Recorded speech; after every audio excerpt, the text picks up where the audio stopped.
श्रीनिवास रामानुजन इयंगर एक महान भारतीय गणितज्ञ थे।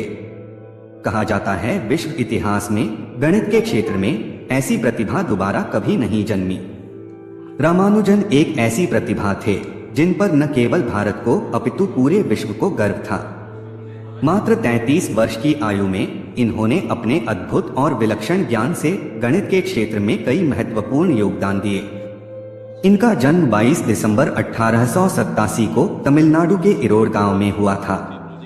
इनके जन्मदिन 22 दिसंबर को हर वर्ष राष्ट्रीय गणित दिवस नेशनल मैथमेटिक्स डे और तमिलनाडु में आईटी डे के रूप में मनाया जाता है।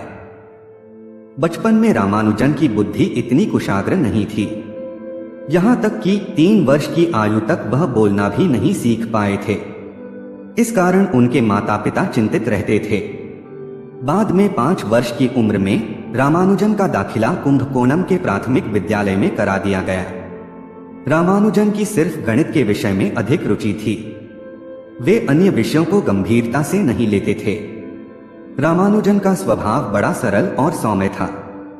उनके सहपाठी और शिक्षक उनसे बहुत प्रभावित थे। रामानुजन इतने मेधावी छात्र थे कि स्कूल के समय में ही उन्होंने कॉलेज स्तर तक का गणित पढ़ लिया था। 13 साल की अल्पायु में वे एडवांस ट्रिग्नोमेट्री के मास्टर बन चुके थे और बहुत सारी थ्योरम बनाई। 17 साल की उम्र में इन्होंने बर्नौली नंबरों की जांच की और दशमलव के 15 अंकों तक एलुएर कांस्टेंट की वैल्यू खोज की।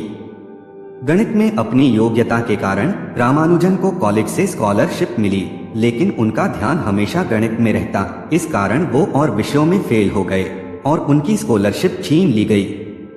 बाद में रामानुजन ने अपने संख्या सिद्धांत के कुछ सूत्र प्रोफेसर शेषु अय्यर को दिखाए तो उनका ध्यान लंदन के प्रोफेसर हार्डी की तरफ गया। प्रोफेसर हार्डी उस समय के विश्व के प्रसिद्ध गणितज्ञों